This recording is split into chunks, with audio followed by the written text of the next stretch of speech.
Shalom. First and foremost, I want to give all praises to the Heavenly Father, Yahweh, Bahasham, Yahweh Shai, Bahasham, Rachahakwarash. Double honors, as always, to the apostles, the bishops, and the elders at Great Millstone who rule well. Peace and salutations, as always, to the elect, you sincere brothers and sisters coming back to the Most High God, the God of Abraham, Isaac, and Jacob, in these latter days, all right, via the sacrifice made by his only begotten Son, all right, Hamashiach Yahweh Shai, who the world ignorantly calls Jesus Christ. And through his sacrifice, the death, burial, and resurrection, all right, the elect's sins are covered, all right, and Satan's, all right, ability to accuse and blame us, all right, has been wiped out and disarmed as he is getting ready to accuse us on a high level. We have to lean on that sacrifice, all right, and believe and have faith, all right, that the Son of the Most High is on his way back to take down our enemies and set up a righteous government biblically, all right, which is known as the throne of David, okay, which will be established on earth as it is in heaven, all right, and the main nation that the Son of the Most High is coming back to take down is Esau, as Esau is the end of the world and Jacob is the beginning of it that follows. All right. And what we're witnessing through all of this confusion, all of this exposing, all of this truth coming out is the end of Esau's world. All right. And a part of the inquisition that the Heavenly Father promised, all right, via his holy prophets, as we'll get in 2nd Ezra, the 6th chapter, News and Prophecy, where we link the things that are happening worldwide to the Holy Scriptures, giving the elect an understanding that the Heavenly Father is in control, all right, even amongst the chaos, okay? It is all the will of Yahweh Bahasham Yahweh Shai, and it fulfills biblical prophecy as we are seeing MAGA implode, all right? We're seeing the divide between, all right, the American, Christian nationalist, which rallied behind Trump, all right, find out that, all right, even the man who they, praised and believed would, bring the American Christian Edomite back to some sort of glory is working on behalf of the small hats. And we're witnessing the war and divide between the American Christian, all right, and the small hat, which both of them, all right, interestingly, refer to each other as Esau, all right, or Asaph, as the small hats call the American Christian Edomite. And a lot of truth is coming out. Their own tongues are falling upon themselves. All right, many of the talking point of the true biblical Israelites are being used, all right, by people to make their point, things that we've been saying, starting with our apostles, bishops, and elders, and the men who labor before them as well. Are being used by, the mainstream media, in particular, so-called truthers, and even Christians. Well, not so much mainstream media, but, these Christians who are waking up to the fact that they've been duped, okay, because this Christian nationalist rhetoric, all right, is false, all right. So we're living in beautiful times. I wanted to tap into this Tucker Carlson Huckabee interview. All right. As you brothers and sisters may not have seen it, or you have seen it, it's very interesting. Some things that I wanted to go into. All right. To show you that this man has been caught. As the scriptures say, you have been caught because you have striven against the Lord. All right. And $1 trillion lies are now being trampled upon. All right. Under the word going out from the men of the Lord, man. And it's a beautiful time to be alive. Yes, the saints are worn out, all right, but our inward man is being renewed day by day, and witnessing and seeing these things come to pass only gives us hope that we are, that much more closer, man. All right, this man is being exposed on a level that, is very interesting to see the response, which we know they're gonna, play the blame game, start talking about aliens and, war with Iran, and, but ultimately, Esau, Edom is not going to get out of the judgment that is set for him. As a matter of fact, Nahum, the 3rd chapter and the 5th verse, which this is speaking of Nineveh, which today Babylon the Great is the modern day Nineveh, which Nineveh was the capital of the Neo-Assyrian Empire, okay? Which, the Neo-Babylonian Empire followed them, and it was ran by, all right, a Shemitic race of people called the Assyrians. It's another thing we see this whole talking point of anti-Sim, which the mass majority of the people who, blurt these things out have no idea what Sim is, because there's no such thing as Sim. It's really Shum, which was the son of Noah, all right, and he had 5 sons. Okay, there are many nations, all right, that live on the earth today that can lay claim to being Shemitic. See? The Syrians, which are, the Aramaeans, all right, the Assyrians, Elam, the Ishmaelites, all right, the true biblical Israelites, the Edomites, they're all Shemitic people. They all come out of Shem, all right? And here we are where a group of people have ultimately, used buzzwords and talking points and pseudoscience to, run from judgment and condemn people who speak truths. And now we're at the point where they have nowhere else to go. Nahum 3 and 5, behold, I am against thee, saith Yahweh, the Lord of hosts, and I will discover thy skirts upon thy face, and I will show the nations thy nakedness and the kingdoms thy shame. All right. And who's at the forefront of every, all right, fiasco that is dominating, the failure of this current age? The Amalekites, the Edomites. Okay. Whether you want to tap into the Epstein file, what was Epstein? Small hat. All of these people are small hats. And he had ties to the Mossad. All of these things are coming out.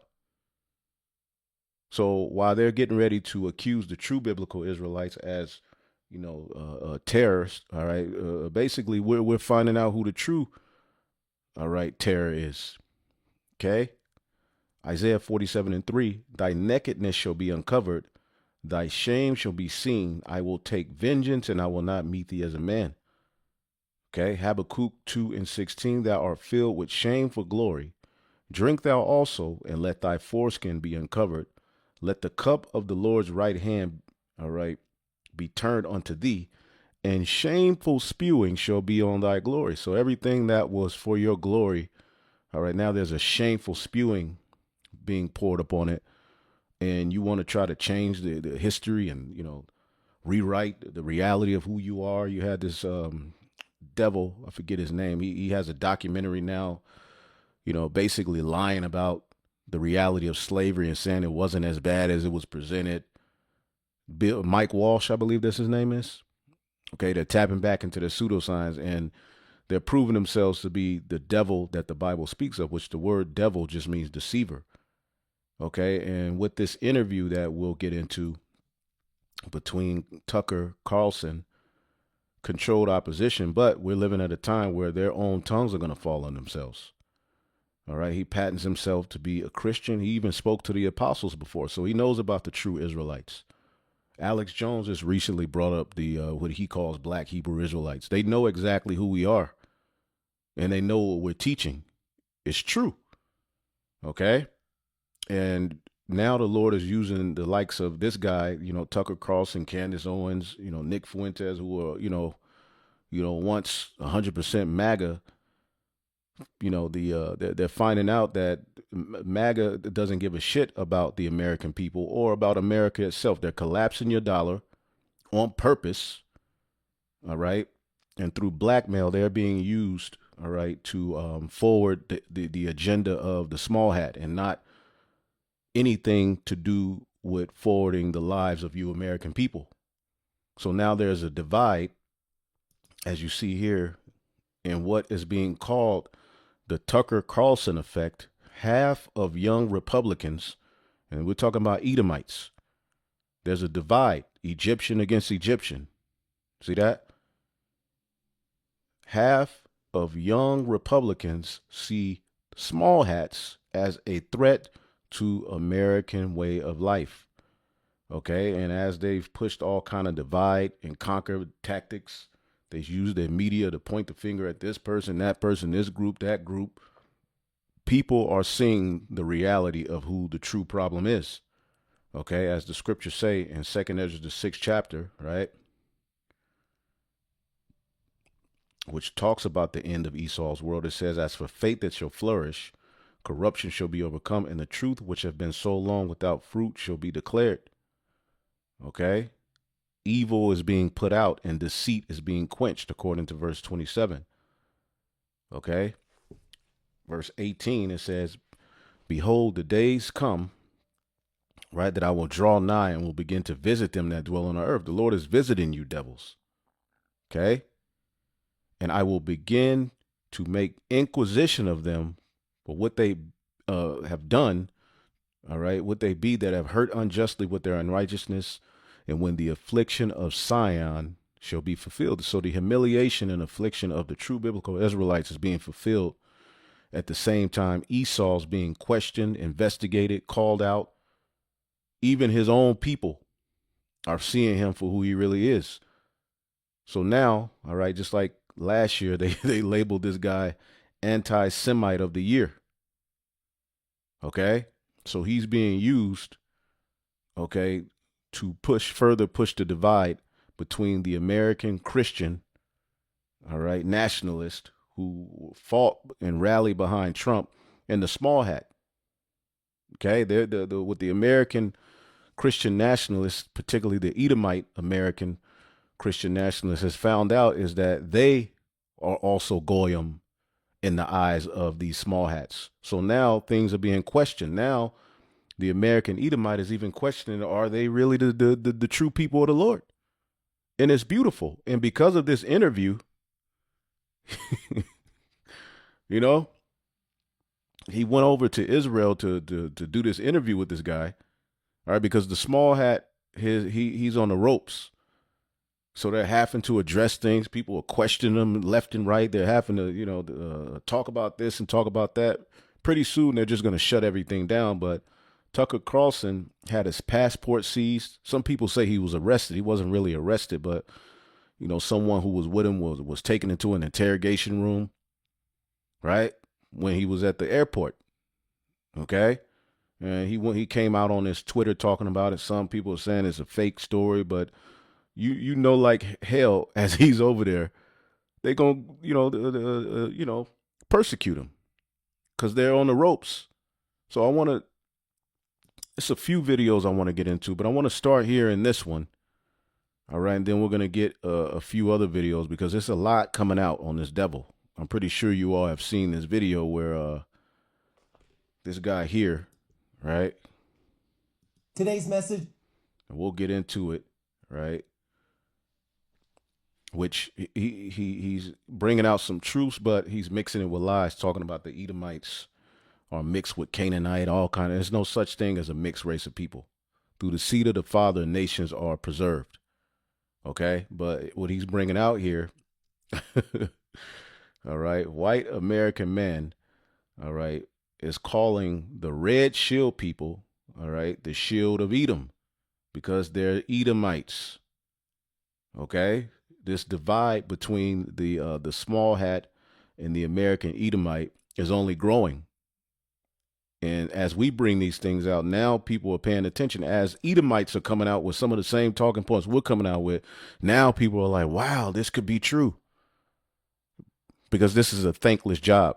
The very points that we have been bringing out, starting with our apostles, bishops, and elders for years, are now talking points that are getting these channels, who are monetized, hundreds of thousands, even millions of dollars. All right. But without further ado, all right, we're going to tap into this lesson. All right. Because as we know, Jerusalem will be trodden down, all right, of true heathen, all right, until their time be ended. So the true biblical Israelites are not in that land right now. Now, do you have Israelites in that land? All right. Of course, there are Israelites over in that region. Israel is scattered everywhere. But in bulk, Okay, there won't be a government of the true biblical Israelites until Yahweh Shai returns, and there hasn't been one since the splitting of Solomon's kingdom. All right, where we became northern and southern kingdom. The last time Israel was united was under David. All right, conquering the heathen, establishing the throne of David. He got the Ark of the Covenant, and ultimately gave his son Solomon the blueprint to build a temple. And for 40 years, Solomon, all right, had peace, and we were a sovereign government. But when Solomon went off and the kingdom was rent, we went off. We haven't been a united kingdom, and there hasn't been and won't be a united, all right, government of the true biblical Israelites set up on earth until the Messiah returns, all right, and reestablishes the tabernacle of David on earth as it is in heaven. So what's going on over there in that land now, as there's a group of people, all right, calling themselves the just the Jews, which is one tribe, right?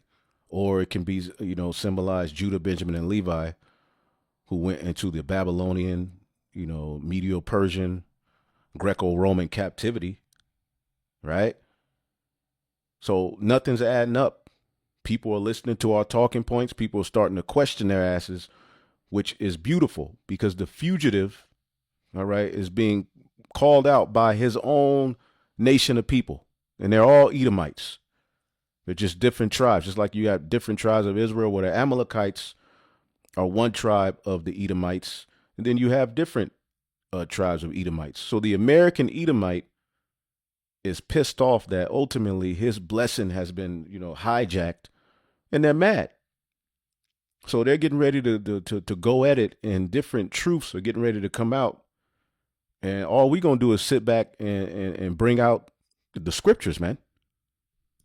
For the Justice Department, like why are millions of Epstein files still classified? Why do you think that is? I have no idea. I haven't kept up with that. I've never met the man. I don't know him. You haven't kept up with the Epstein disclosure? I mean, only from a distance. I'm 6,000 miles away from D.C. these days. You attacked me personally for suggesting that Jeffrey Epstein had ties to Mossad. I'm not saying he worked for Mossad. I don't think we know that. But there's no question that he had extensive contact with CIA. I think you said it. And what is the Mossad, real quick? So for people that don't know, Mossad, Hebrew for Institute, all right, is Israel's national intelligence agency responsible for foreign intelligence, their form of the FBI, so to speak, which we know that these goodness great these institutes are set up to do wickedness. So it's come out that Epstein had ties with this. It's coming out that a lot of the protesters that are being set up, in the likes of Iran are set up by them. Okay, so their usual wickedness is being outed. How they overthrow governments. It's all tied to institutes like this. We know the wickedness that the FBI does over here. All right, but I just wanted to bring this point out before we jump into the meat of this interview. Okay, because their own mouths are condemning them. Okay, Psalms 64:8. So shall they make their own tongues to fall on themselves. All that see them shall flee away, because people are going to realize how freaky and crazy they are. Okay? It says, Psalms 140:9, as for the head of those that compass me about, let the mischief of their own lips cover them. Job 15:6, thine own mouth condemneth thee, and not I. Yea, thine own lips testify against thee. Turning point event. Everybody knows Jeffrey Epstein. I said everyone thinks, and it turns out everyone was right, that he did have. I'm not sure everyone was right or everyone thinks. Okay, but you said that I was lying, and I don't want to make this about I don't think I said you were lying, Tucker. I don't recall. I'm just saying, why don't we release all the files, and then we don't need to guess? I got no problem with that. Go ahead. Would you But it's call not on mine. it? Well, because you weighed in on it and said that this was not true, when of I course said there was no evidence. Well, there's quite a bit of evidence, but you haven't apparently bothered to read any of the files. Is that what you're saying? I have not read the Epstein files. Apparently you have. Well, they're on the But internet. when you say that they're... And let's look up who he is so you all know exactly who this guy is. And the Lord is allowing. Look at this bug out, man. The Lord. Look at this dude, man.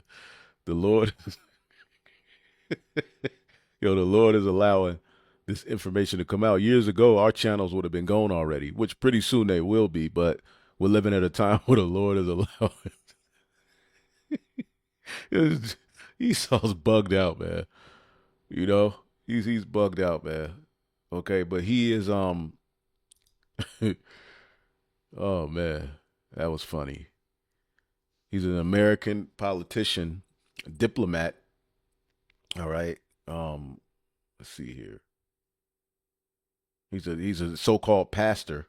All right, so-called Christian, and and for years Christian nationalism has been rooted in if you bless Israel, you will be blessed. But now a lot of these Christian nationalists are saying, wait a minute, okay, this is BS.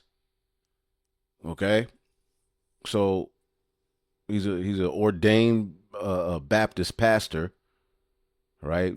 One of Jake's favorite religions, the Baptist Church. Okay, but he's the United States ambassador to Israel since 2025.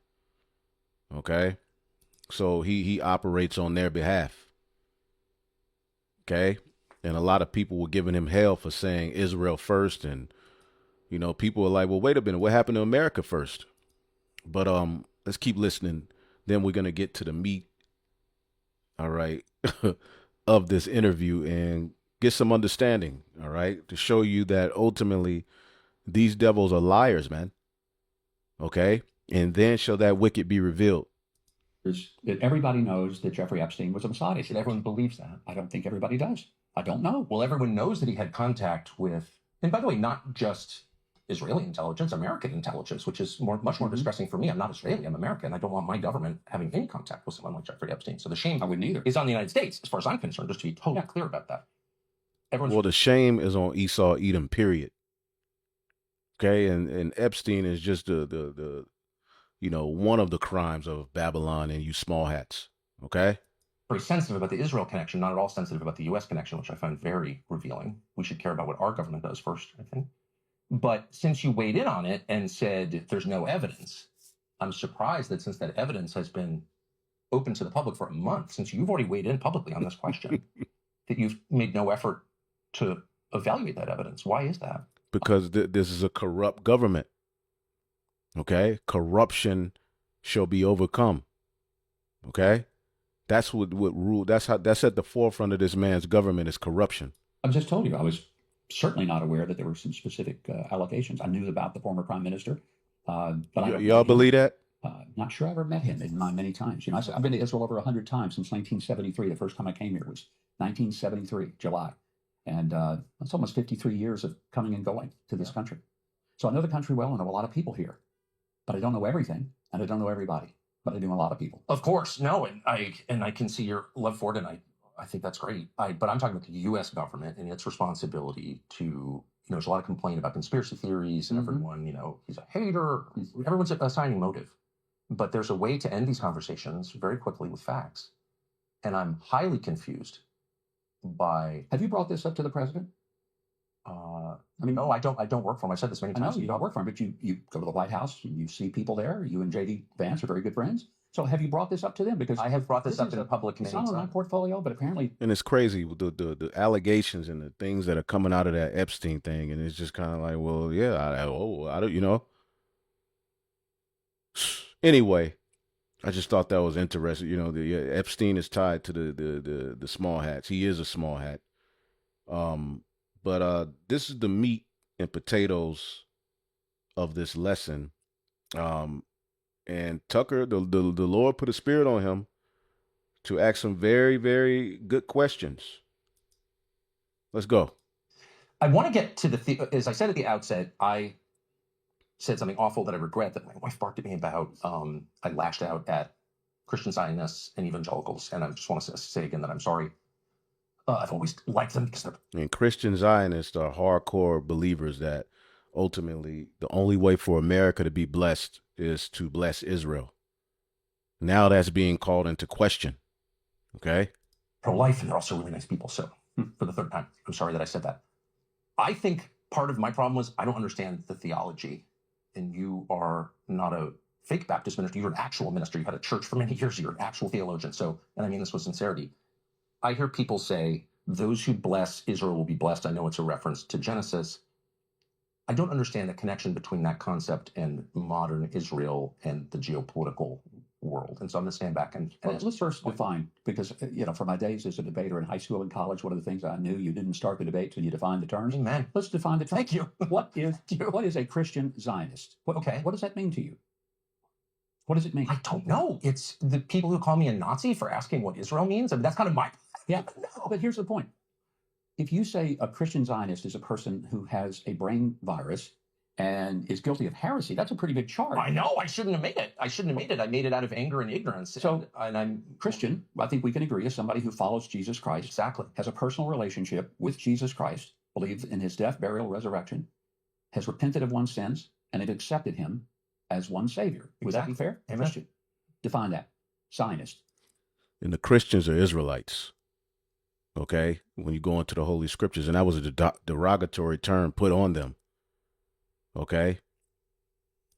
A Zionist simply means a person who believes that the Jewish people have. And the Christians were Israelites, that specifically Jews of the circumcision who follow Yahushai.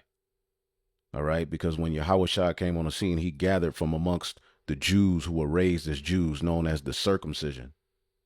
All right. Later on, all right, after they gathered from amongst the circumcision, all right, the Lord used the Apostle Paul, all right, and his disciples, Barnabas to starting with Apostle Paul, to go and teach the Israelites who weren't raised as Jews, who were known as the uncircumcision.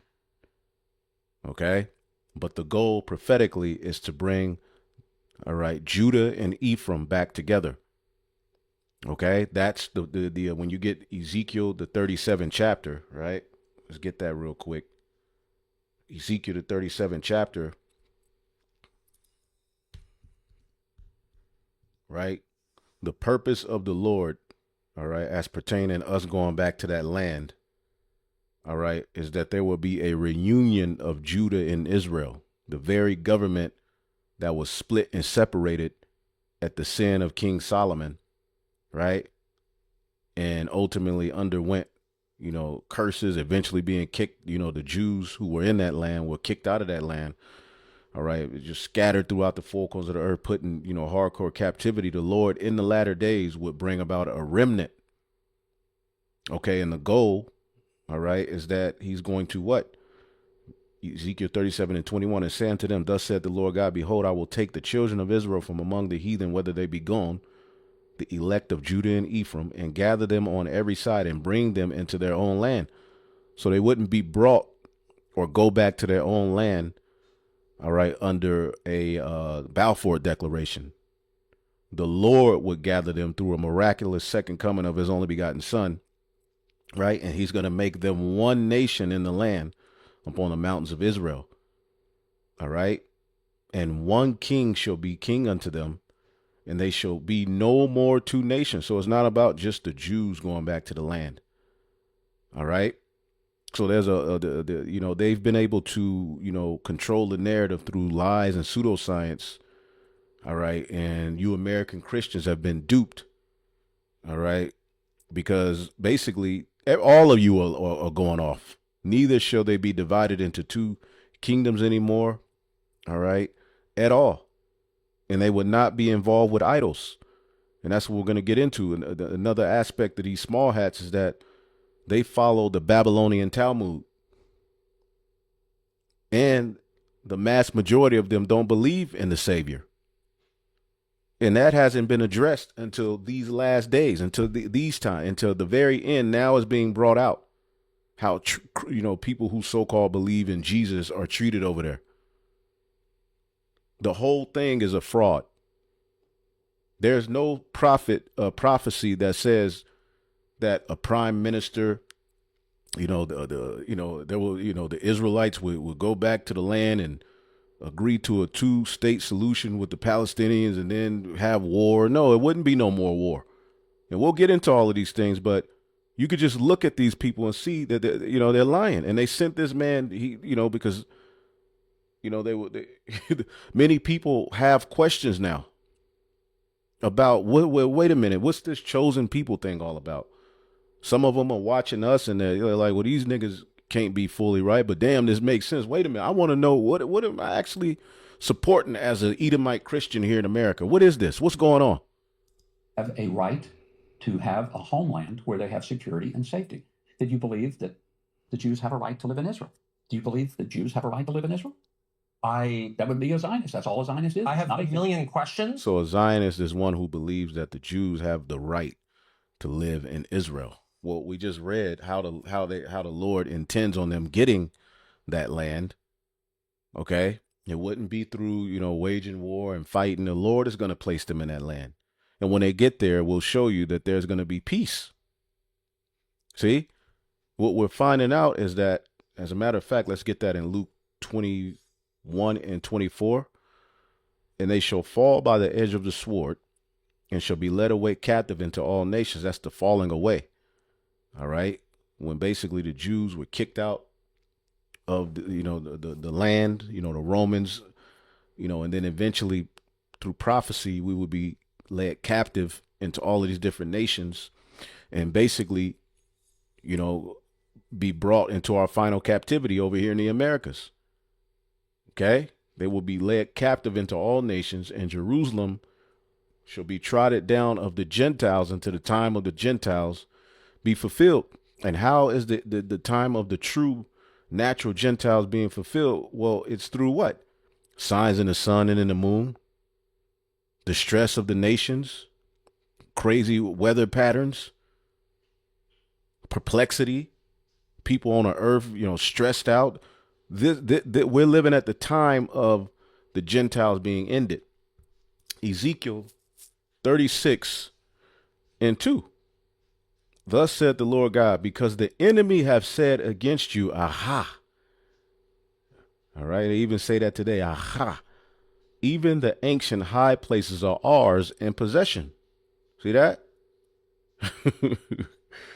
It says, therefore prophesy and say, thus said the Lord God, because they have made you desolate and swallowed you up on every side, that ye might be a possession unto the residue of the heathen, and ye are taken up in the lips of talkers, and are the infamy of many people. So the true biblical Israelites are being lied on, all right, have been raped, robbed, and murdered, and heathen have taken possession of the land. In specific, prophecy tells you, therefore, thus said the Lord God, surely in the fire of my jealousy have I spoken against the residue of the heathen and against all Idumea. Okay, and right now there's an ongoing war between Idumea and the Palestinians, which are the children of Ishmael, right? It's some Elam mixed up in there, but ultimately they're all heathen, right? Which have appointed my land into their possession with the joy of all their heart, with despiteful minds to cast it out for a prey. So that land, all right, that they're fighting over, which is just a portion of the Holy Land associated with the territory allotted to Judah, is being cast out for a prey. And as they've, so-called agreed upon a two-party solution, a two-state solution, you get this part, I get that part. All right. The small hat has just continued to wage war, lie, rape, rob, murder, blow up, destroy. And Western media, it's come to a point where Western media, they can know even what's this dude name? I forget his name. He has a show. Even some of the greatest supporters of the small hats are like, wait a minute, this is kind of genocide, right? So people are waking up to the reality of what's going on here, okay? And let's listen to this devil. Okay. About what all of those terms mean. Yeah. But conceptually, I wish Israel no harm. I don't want to see them. Do you want them to have a place where they can live with safety? Well, and let me. security? So I saw this recently in an exchange. Well, the Lord, you can't just say, because how did they get that land? It goes back to the Balfour Declaration. Okay, and we have this video here, right? We have this video here. All right, let's get this one. Okay, because nothing that they've done lines up with prophecy. Okay, this is a video that I always reference. All right, by GMS Watchman, Jacob Redshield or Rothschild. Right, and anytime you talk about them, there's a Wikipedia link posted to so say give you the true breakdown.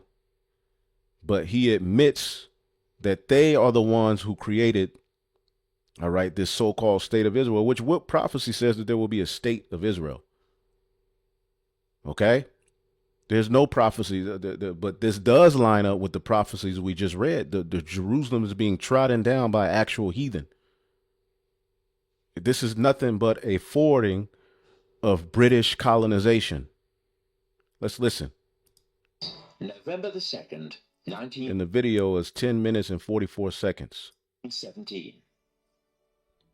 Dear Lord Rothschild, I have much pleasure in conveying to you, on behalf of His Majesty's government, the following declaration of sympathy with Jewish Zionist aspirations, which has been submitted to and approved by the Cabinet.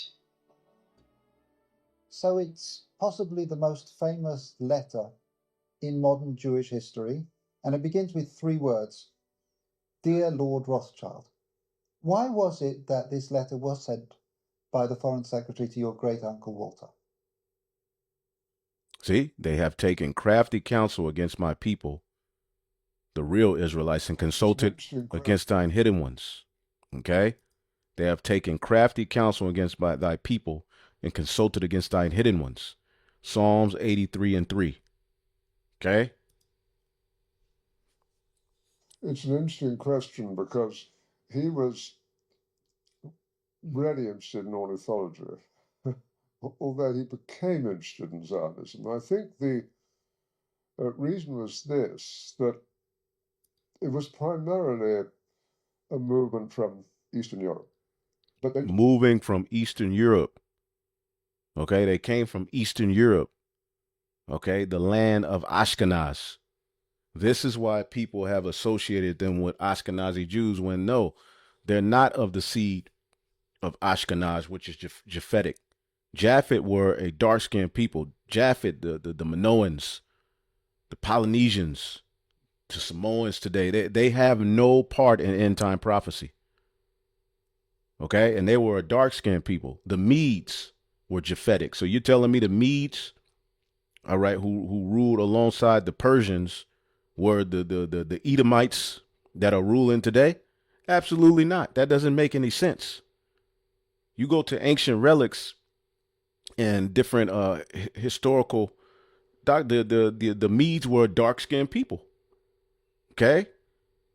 You go over there to Australia and see those crazy looking, dark looking, crazy looking people. That's the Japhetic people. And those lands were then hijacked and taken by the Edomites.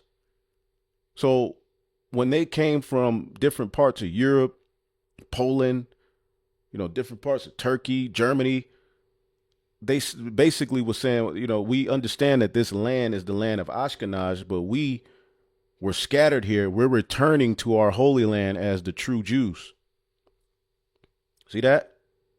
And it was through this Balfour Declaration that they were able to do that. Because before this, even in the 1800s, you have the first Aliyah, the second Aliyah, which you can look these things up, right? And basically, they had already been returning, these different Edomites, so-called returning them back to that land, setting it up.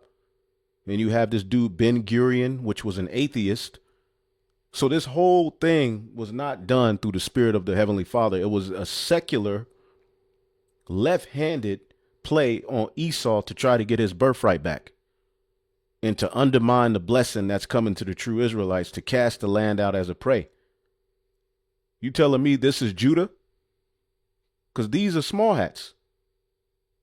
Didn't clarify who was in charge of that movement. And in addition, it was, after all, in Great Britain. So they felt that Great Britain. We always tell you this whole thing was an extension, just like America, an extension of British colonization. Let's listen to what he said again. Let's go back. it was primarily a movement from Eastern Europe. Mm-hmm. But they didn't clarify who was in charge of that movement. And in addition, it was, after all, in Great Britain. So they felt that the Rothschild family should be the one to whom it was addressed. And Walter was Lord Rothschild, and he was a Zionist. And those really are the background reasons. So Walter received the Balfour Declaration, and I have a copy here. And I wonder if I could possibly ask you to read it for us. Yes, indeed. Yeah. I'm going to put on my spectacles to make sure. He's admitting that this is how it was created, but somehow it's a big conspiracy and hateful to say it. Read it accurately. His Majesty's government view with favour the establishment of Palestine as a national home for the Jewish people, and will use our best endeavours to facilitate the Your Majesty, with your Majesty's government view with favor the establishment in Palestine of a national home for the Ish people. Now, who was there? The children of Ishmael, the Palestinians. And if you look at a map, all right, their numbers have waned and waned and waned until now, which ties into the greater Israel project. Okay? These are things you should know as Israelites. Okay? You don't want to just be out there talking. Somebody come up to you talking about anti-Sem and you don't really know, what to say or what's really going on. And we've done videos on this before, but it's beautiful to see this interview. achievement of this object. It's been clearly understood that nothing shall be done which may prejudice the civil and religious rights of existing non-Jewish communities in Palestine. But all right, the whole plan was a two-party solution, and they've reneged on that. Okay, they have scattered the true Israelites among the nation and parted my land. Joel 3:2. Okay, woo. And here's a picture. If you look at this green, this is how many Palestinians lived there in 1946. But as you keep going, look at how the numbers wane. To where now they're just scattering them and blowing them up. Okay. And it's come out that the whole October 7th thing, all right, Israel was in on it and they knew. Just like 9/11. So this man is the complete devil. Here's a video that if you want to check that out,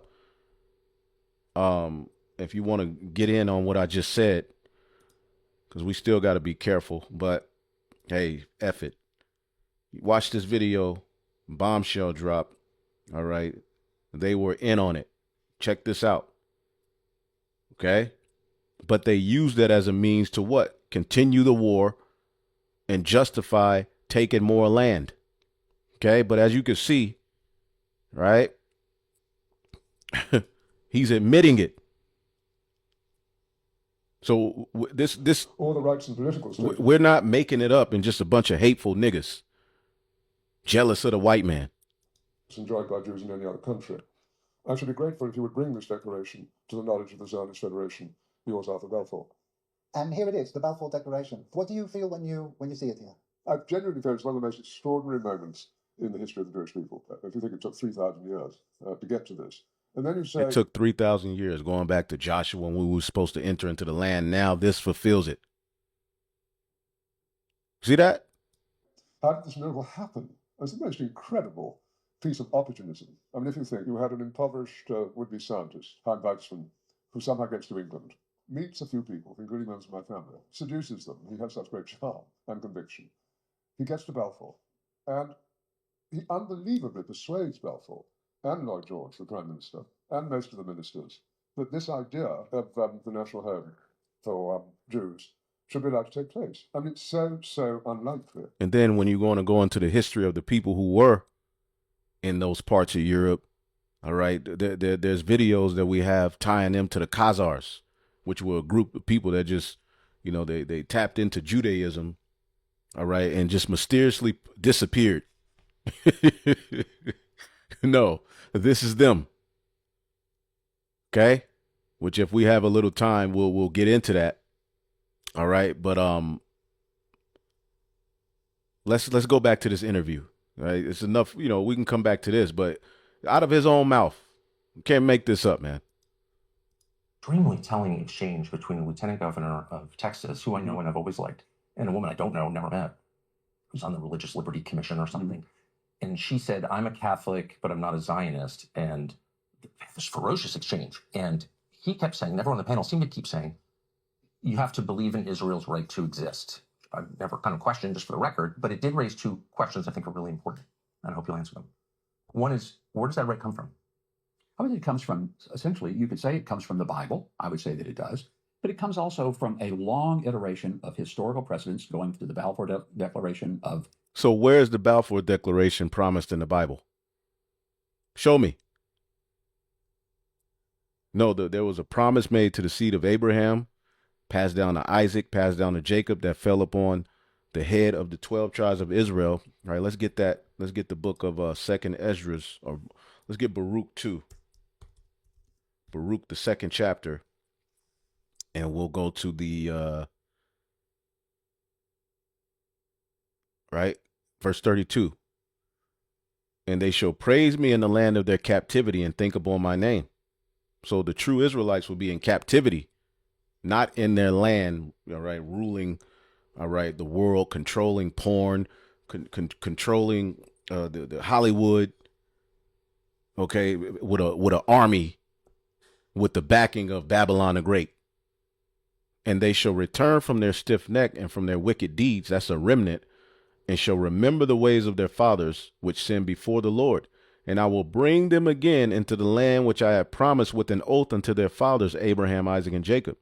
And see, these devils only bring up Abraham. They don't tap into Isaac and Jacob. Okay? And they shall be lords of it, and I will increase them, and they shall not be diminished. And I will make an everlasting covenant with them to be their God, and they shall be my people. And I will no more drive my people Israel out of the land that I have given them. And it wouldn't just be a portion of the Holy Land, when it would be the land that was promised. That's how we're going to, you know, but that land prophetically has to be destroyed before they return there. So there's a lot of prophecy that now, you know, there's beauty of it was we understand it, that has not been told. Now they're trying to defend this lie, right? And it's just beautiful to watch, man. 1917. It comes from the League of Nations. 1927. It comes from. So the League of Nations, right? The Balfour Declaration, this, that, not from Yahweh Bahashem Yahweh Shai. Okay? The United Nations, 1947, right? The Declaration of Independence. The United Nations. None of these things that he are mentioning have any stake or biblical backing or ultimately even uplift.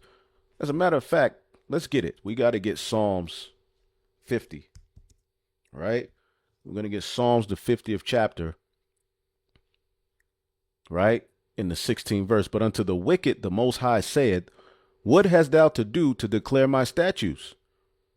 See? And ironically, as they're doing all of this wickedness and all of this is coming out, all right, Deacon Hakah and Hassad and all of these different camps are just silent on it. Talking about that now they can be saved. Not they're the devil anymore. Not that this is wicked and they're going off and they're lying. But they can be saved. All they got to do is accept Jesus. See, but unto the wicked, the Lord has said, what the hell are you to do to declare my statutes, or that you should take my covenant in your mouth? Seeing thou hatest instruction. The very fact he's bringing up the UN, the Balfour, that ain't the instruction of the Lord. Where is that scripturally? Israel will be gathered. First of all, Yahweh Shai has to come before they're gathered back to that land. The scriptures tell you real quick. Let's get Matthew 24. Matthew 24, all right, and 31. And he shall send his angels with the great sound of a trumpet, and they shall gather together his elect from the four winds, from one end of heaven to the other. That ain't happened yet.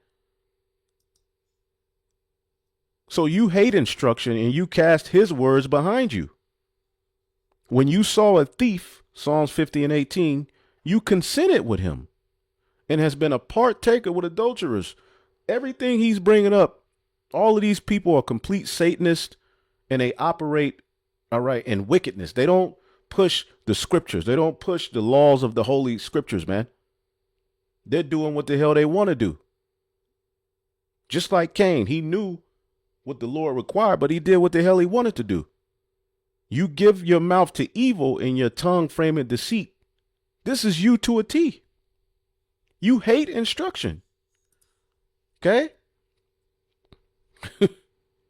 You hate knowledge. Okay? And you believe in the Talmud.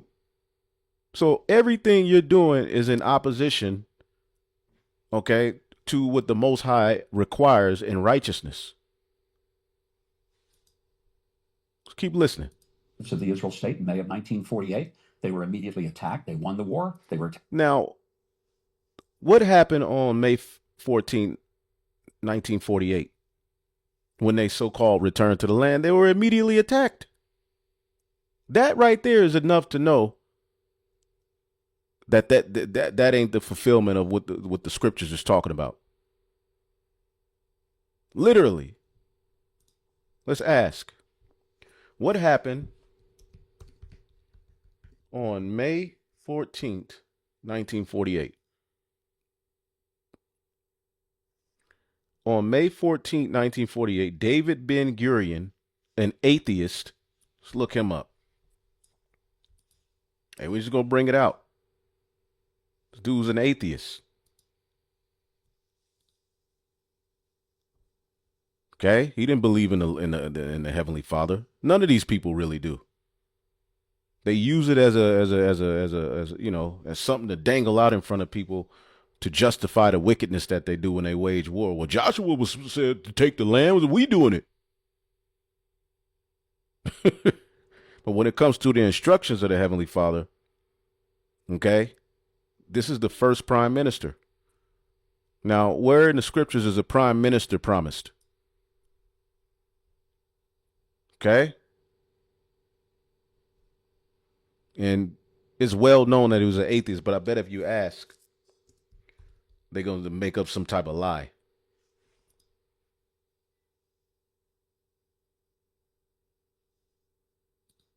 He is described as a self-proclaimed atheist. But wait a minute. He's the head of the Jewish state. So on May 14, 1948, Ben-Gurion, the head of the Jewish agency, proclaimed the establishment of the state of Israel in Tel Aviv, making the first Jewish state in 2,000 years.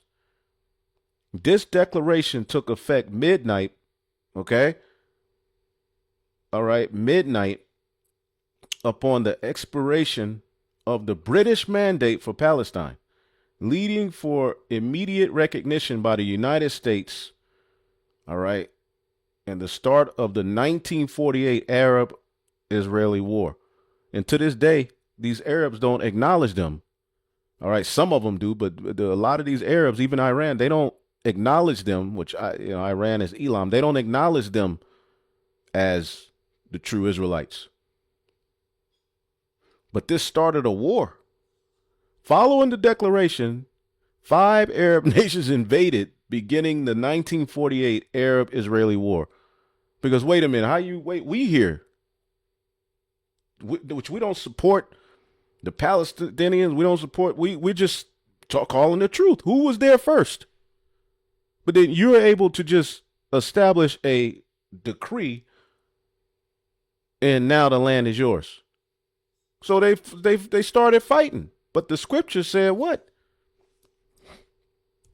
Let's get Micah the 4th chapter. Micah 4:1. The peaceful latter days, but in the last days it shall come to pass that the mountain of the house of the Lord shall be established in the top of the mountains, and it shall be exalted above the hills, and people shall flow unto it.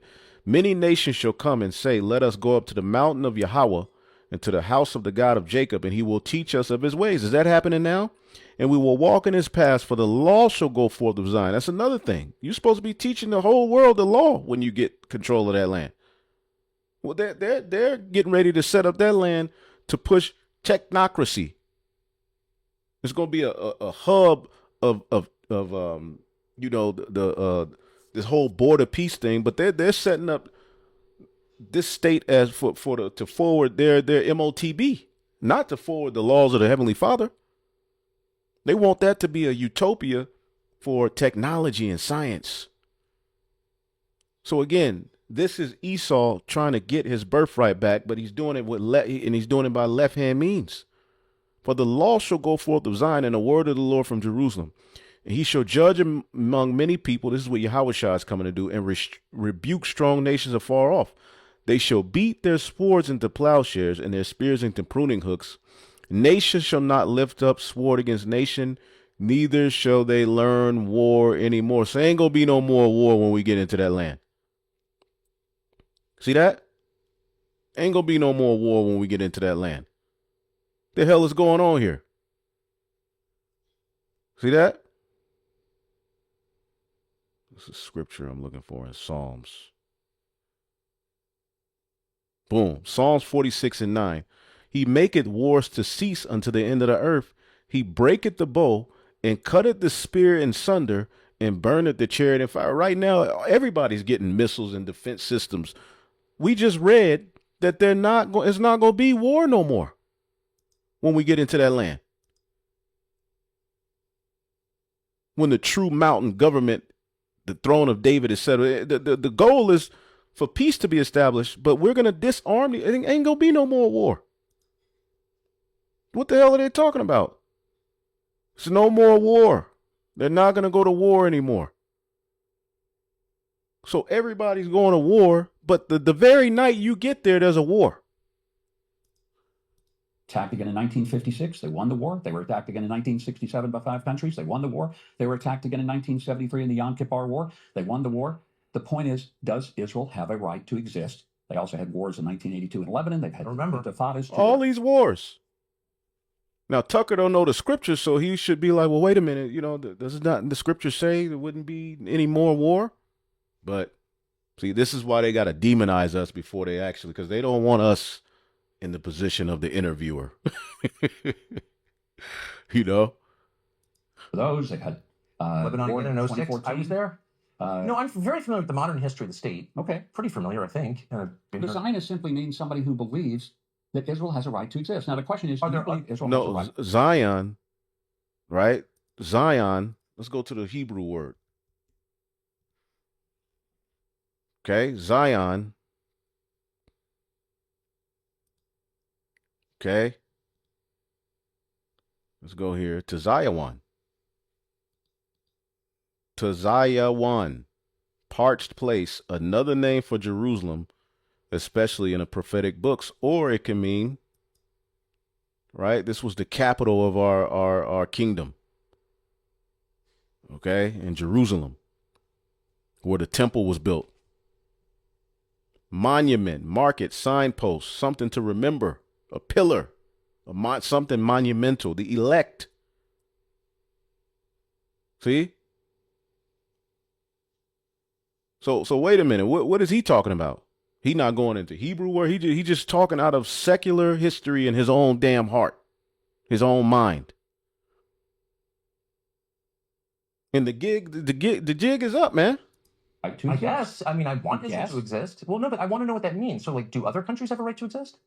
Well, they do exist. Do they have a right to exist? If you keep saying Israel has a right to exist, and I want to know what other countries have a legal right, because every international body in the last 100 years has said the Jewish people have a right I understand, to their indigenous home. My question, so that's a legal right. What other? They have a biblical right. I would say that yes, but you may say they don't. Okay, well, how do they have a biblical right? I don't know. I'm actually sincerely interested in finding out what you mean by biblical right. But first, to the legal right, does any other country on the planet have the same right that Israel has to exist? Well, you could say, does Jordan have a right to exist? When it was Transjordan and the Brits came and divided up the Middle East, and they gave some land to Jordanians, and they gave some land to the Saudis, and they gave some land to various Middle Eastern countries, and it was all carved up. And the French gave Lebanon its right to exist. Do they have a right to exist? Do they? Well, why not? Okay. So that's my. So every Does the country. U.S. have a right to exist? I'm asking you. Okay, and I'm telling you, I think the U.S. has. Well, imagine us doing what they did.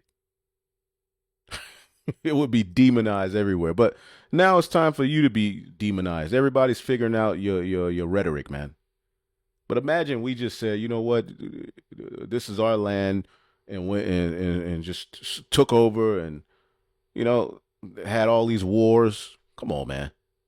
But this is Esau. Okay, the scriptures tell you what this man would do. Look at 2 Ezra 11. Speaking of Rome, but we know that which is then is now. Okay, 2 Ezra, the 11th chapter, man. Okay.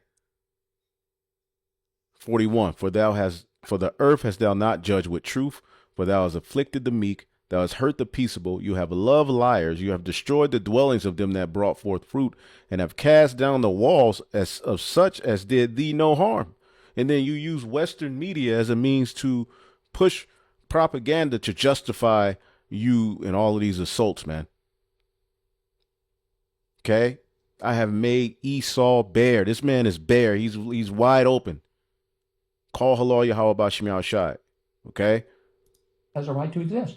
Okay. We came here. We came there. We're in Israel now talking. But does the U.S. have a right to exist? Does anyone question whether we have a right to exist? I don't. Yeah, but I. How did you get America?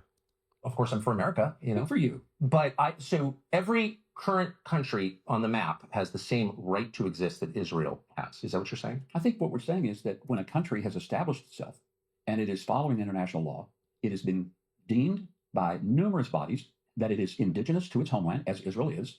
This is its homeland. It goes back 3,800 years to the time of Abraham. Oh, man. What about Isaac and Jacob? You see that? Why don't they ever mention Isaac and Jacob in the 12 tribes? That promise was passed from Abraham to Isaac to Jacob.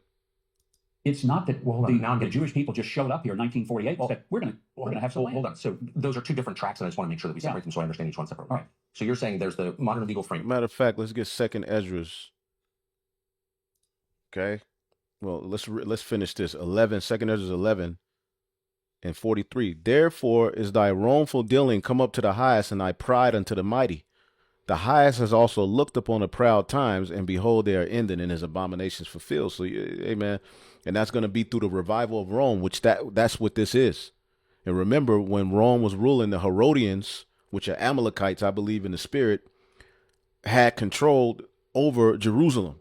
It's the same thing today. You got the modern day Rome, which is Babylon the Great, and this beast system is their vassals. But who has control over the Holy Land, or the small hat? So this is history repeating itself, man. You don't know this is a revival of Rome, but then in the Holy Land, the real people are there. No, absolutely not. And what did Herod call himself?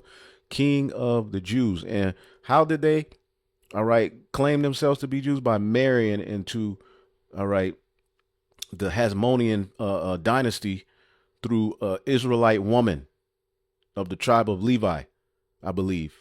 And basically that, and to this day, is the basis of them being Jews, basically through, your mother's side. That goes against the scriptures. The scriptures don't teach that. Let's get 2 Ezra 3. All right. And I'm going to play some more Salakia. But, hey, this is what we do. Is this what I'm looking for?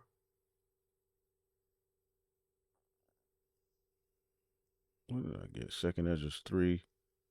Boom. 2 Ezra 13, 2 Ezra 3 and 13. And now they lived so wickedly before thee, and thou chose thee a man from among them whose name was Abraham. Him thou loved, and unto him only thou showed thy will, and made an everlasting covenant with him, promising him that he would never forsake his seed. And thou gavest, Isaac, and unto him thou gavest Isaac, and unto Isaac thou gave Jacob and Esau. As for Jacob, thou did choose him unto thee, and put by Esau. And so Jacob became a great multitude. So it's Abraham, Isaac, Jacob. not just Abraham. See, and these are things that they for years were able to just throw out there, but now they're being questioned on this framework. And so you said a country that abides by international law has a right to exist. I would say that that is a part of its Would it be? existence. So Israel abides by international law? Can first be true that a country that does not abide by international law forfeits its right to exist? Not necessarily if it has the capacity to stay and make its case known. But there have been Jewish people in this land, but that's a in this separate very land, for 3,800 years.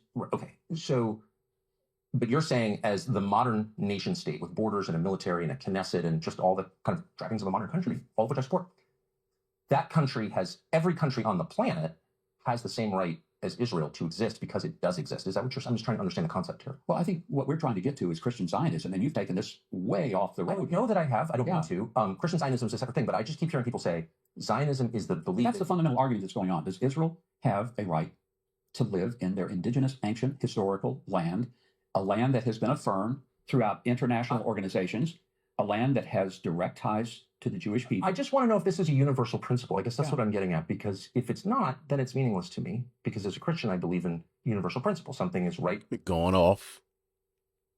Okay.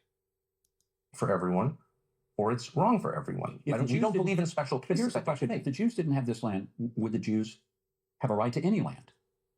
I don't know. I'm not attacking the Jews. I'm asking if this applies to every people and every nation. Does every nation have the same right to its own homeland, to its own physical land that you say Israel does? I feel like we're in a rabbit hole here. No, I think it's a very straightforward question. No, but- does that right extend to other countries other than But Israel? the most important thing that is going on in our culture right now is whether or not the people that are yelling in the streets from the river to the sea, The people that are yelling in the streets. whether that's a legitimate point of view to say that there should not be a Jewish homeland. There should not be I'm not a Jewish You'll state. never hear me say Period. that. I just want to No, I know you haven't said it, but if that's this- the argument. We're talking about, he said, on the street corners. One of the arguments going on globally in the United States, excuse me, has a pretty narrow view, I would say, in our media culture, what's happening around the world. There are plenty of countries having this debate. Stonehenge is a lot older than the first temple in Israel, and it was built by the same people who live there now. It's the same people, and they are being pushed off their island and outnumbered by people from other places. And so in Great Britain, in Ireland, which is also a country with a nation of people, Let's a go race, if you forward. will, that is being it's happening in But they are saying that to the Jews. Oh, okay, but I just wonder if you would extend the same sympathy or the same principle. You don't. You seem like this is. You think I'm trying to trap you? I'm not. I'm at all trying to trap you. It'd be as simple as saying native Britons have the That's no same problem with because of the victories. And that we're going to move forward to this other part, and then we'll get up out of here. But let's listen to a little bit more of this segment. Israel had against those who tried to annihilate them. And it wasn't just that they were trying to take a little piece of their land, they tried to annihilate them. Okay. And there is still to this day the shouts of from the river to the sea. And Tucker, that means only one thing, not the shrinking of Israel, but the annihilation of Israel. I don't think That's I different. don't think you can say that you know what it means actually, because you don't know what's in people's hearts. So why don't we just deal with the facts? Maybe some people mean it. I know it's in mean their that. mouths, I know it's in their minds. But I'm not. Look, you'll never hear me say that. Yeah. What you will hear me say is I'm confused by what the definitions are. So let's go through this. You've appealed to Genesis. Genesis 15 says it's Abram, it's pre-Abraham, it's Abram, receives from God the news that his descendants will inherit the land. And you tell me as the theologian if I'm getting this wrong, but from the Euphrates to the Nile.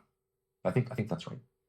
And that would include like basically the entire Middle East. That would be the Levant. So that would be Israel, Jordan, Syria, Lebanon. It would also be big parts of Saudi Arabia and Iraq. It would be, I mean, I'm not sure it would go that far. I mean, it would be a big piece of land, but here's the it point. would be a lot of places that are now countries that That this particular area that we're talking about now, Israel, is a land that God gave through Abraham to a people that he chose. It was a people, a place, and a purpose. We can look at it that way. Christian Zionism, I want to go back because that's where we started I'm on not this. going to let you off on this because you have Go said ahead. it 3 times Okay. that God gave this land Yeah. to this people. And so it is entirely fair for me with respect to ask, what land are you talking about? Because I just read Genesis 15, as I have many times. Mhm. And that land, I think it says, from the Nile to the Euphrates, which is, once again, basically the entire Middle East. So God gave that land to his people, the Jews, or he didn't. You're saying he did. What does that mean? Does Israel have the right to that land? Because you're appealing to Genesis. Yeah. You're saying that's the original deed. It would be fine if they took it all, but I don't think that's what we're talking about here today. What would be fine? Well, it's exactly what we're talking Well, about today. but here's what I don't think You think it would be fine if the state of Israel took over they all don't of want to Jordan? take it over. That they're not asking to take it over. But you're saying that the reason that Israel is legitimate, has this inherent right to exist, is in part because God gave it to his people. And And this is you. Let's go into the real quick the greater Israel problem. All right, real quick. Did you know Israel has never fully defined its borders? Most countries have maps showing exactly where their sovereignty begins and where it ends, but Israel doesn't. Israel's borders with Egypt and Jordan were first set as armistice lines after the 1948 Arab-Israeli War, then formalized through peace treaties in 1979 and 1994. But its borders with Lebanon, Syria, Gaza, and the West Bank remain undefined and unrecognized. Even within Israel itself, no official map shows agreed-upon national boundaries. That ambiguity isn't a mistake, because as long as Israel's borders are not set in stone, they can keep expanding. This is the story of a borderless project, the Zionist vision of Greater Israel and what it means not just for Palestinians, but for the entire region.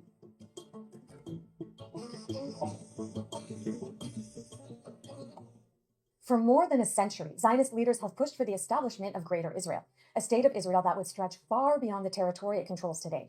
In the late 1800s, well before Israel was established, early Zionist leaders convened to debate their visions for a Jewish state. First, there's Theodor Herzl, a Zionist founder from Vienna who's often called the father of modern Zionism. He envisioned the borders of this future Jewish state running all the way from the Euphrates in Iraq to the Nile in Egypt. Then there's Russian-born Zev Jabotinsky, the ideological forebear of Netanyahu's Likud party. He imagined Israeli sovereignty on both sides of the Jordan River. In 1947, Zionist leaders accepted the UN partition plan that proposed dividing Palestine into two separate states, one Palestinian and the other Jewish. But it was a tactical move. David Ben-Gurion, Israel's first prime minister, made clear that this was just a first step toward eventually gaining control of all of what he envisioned as Greater Israel. His strategy was to secure international recognition for part of the land first, then build military power to take the rest by force. And that's exactly what happened. In 1948, Israel expanded far beyond the UN partition lines during the Nakba, when Zionist militias violently expelled over 750,000 Palestinians from their homes and destroyed or depopulated over 400 Palestinian towns and villages. In 1967, Israel seized the West Bank, Gaza, the Golan Heights, and the Sinai. It only eventually returned the Sinai to Egypt after Egyptian forces retook the territory during the War of 1973.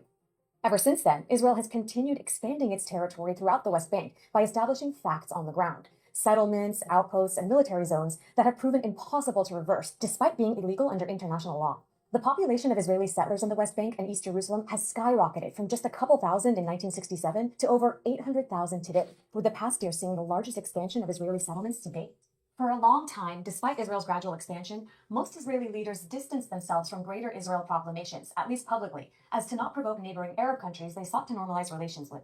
But more radical settler groups like Gush Emunim, a messianic settler movement founded in the 1970s, never abandoned the Greater Israel vision and continued to tie the expansion of Israeli settlement to religious destiny. Their efforts helped fuel the rapidly growing settler movement we see entrenching its control in the West Bank as we speak. This is the promise of God to the patriarchs of the Jewish nation. It's 3,000 kilometers. It's almost as big as the Sahara Desert. So this is the biblical Israel. Yes. Yeah. So and this is what and so which countries are these? And which country? Don't mention. And today, Greater Israel can no longer be disregarded as a fringe idea. Israel's current government is considered to be the most far-right in Israeli history, led by extremist ministers like Itamar Ben-Gvir and Bezalel Smotrich, who are making territorial expansion a core component in their political platforms. Even Israeli Prime Minister Benjamin Netanyahu has begun openly embracing it, recently calling the project a historic and spiritual mission.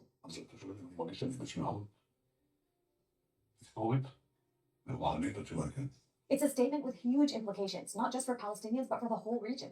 Israeli soldiers have been spotted wearing Greater Israel patches as they commit genocide in Gaza, and Israeli leaders are calling for the ethnic cleansing of Gaza's entire population to be replaced by Israeli settlers. Some Israelis have gone as far as openly invoking Nazi Germany's Lebensraum. Ethnically cleansing. Let's get Micah 2.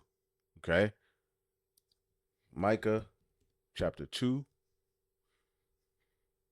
and 2. And they covet fields and take them by violence, and houses and take them away. So they oppress a man in his house, even a man in his heritage. Therefore, thus saith the Lord, behold, against this family do I devise an evil from which ye shall not remove your necks, neither shall ye go haughtily, for this time is evil. In that day shall one take up a parable against you, and a lament with a doleful lamentation, and say, we be utterly spoiled. He have changed the portion of my people, how he have removed it from me. Turn it away, he have divided our fields. So there will be a cry against this man in the latter days. Okay? So this is another thing you need to, the Greater Israel, all right, plan. Doctrine. And the Arabs are now bucking up against them. Okay? over this very thing. This is what they're doing. Quest for living space to push for settlement expansion into areas Israel's occupying in southern Lebanon and Syria. In the West Bank, Israel's government recently approved construction of new So they want to now take regions, all right, that are, you know, in league with Iran and these various different countries. All right. So now they're getting ready to go to war to fulfill this plan. Okay. And basically they're going to use, this is going to draw America into conflict. That's going, World War III. That's what's coming. Settlements that would effectively divide the West Bank in two and prevent the establishment of a contiguous, viable future Palestinian state. Because Israel has never officially defined all of its borders, each war, land grab, and bombing campaign has the potential to redraw the map of Israeli control in the long term. Each new fact on the ground inches Israel closer to its ultimate goal of returning Greater Israel into a reality. And each time the world averts its gaze and lets Israel get away with violating its neighbor's sovereignty, Israel's leaders get more emboldened. History shows us that expansionist powers won't stop unless they're forced to. So President Trump doubled down on his threats to Iran, saying he wouldn't allow the country he called the world's biggest sponsor of terrorism to have a nuclear weapon. In fact, accusing Iran. All right. I have to find a video, but let's go back here. I am going to the same Bible that you're referring to and noticing that that is a huge piece of land. So if God gave them that land, then they have a right to take it now by your definition, unless I'm missing something. Well, I think you're missing something because they're not asking to go back to take all of that, but they are asking to at least take the land that they now occupy, they now live in, they now own legitimately.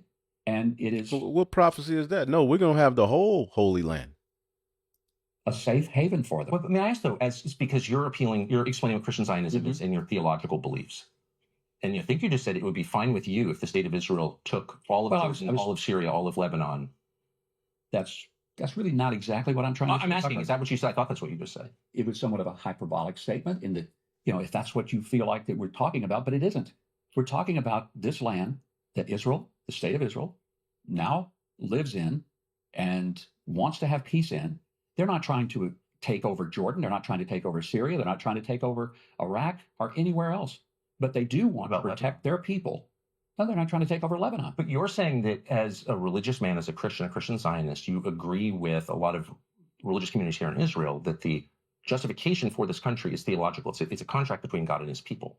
And I'm telling you that contract includes a tract of land that is much larger than the current nation state. So you may be a bigger Zionist than even the Jews are that live in I'm trying to understand the implications of your theology for geopolitics, because you're saying that the present government of Israel has a moral right to take over what are now other people's countries. No, I didn't say that. Then what are you saying? I'm simply saying the people who live in Israel, I think, have a right to have security. They just have a right because it's Edomite supremacy, man. Have safety. They have a right to be able to live, as it says in Genesis 15. Who are his descendants now, and how do we know who they are? I think they're the Jews, and we know who they are because they've always been a Jewish people. There has been an unbroken line of Jewish people, and they've lived in this land for 3,800 years. Sometimes not very many of them because they were chased out all over the world. They were hunted down. They were almost annihilated during the Holocaust. They came back. To this day, Tucker, they represent, you know how many Jews there are in the whole world? Please, no, but I understand. Well, first of all, the greatest genocide of Jews no one ever mentions was by the Romans, where they were literally banned from Jerusalem for 500 years. Yeah, of course. And it's all awful, and I'm opposed to all of it. And those Romans were Edomites, and the true Jews that they kicked out of that land were eventually scattered throughout Europe and Africa and various different places. But as we settled on the coast of West Africa, you had the sub-Saharan slave trade, where the Arabs and the Africans, all right, along with some of our people, traded us to the so-called white man, and eventually we were brought over here to the Americas in the transatlantic slave trade. That's what happened to the true Jews of the Bible. And that's just the southern kingdom. The northern kingdom were already over here in the Americas and had been massacred, all right, by Christopher Columbus and his contemporaries. Okay? Which Christopher Columbus was Jewish. Okay? I'm opposed to mass killing of anybody, period. I'm opposed to hear you say that. I mean it. Yeah, I believe that. I believe that.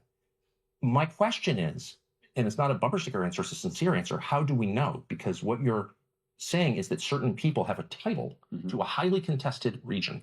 They own it in some deep sense. So I think it's fair to ask, Who are they, and how do we know?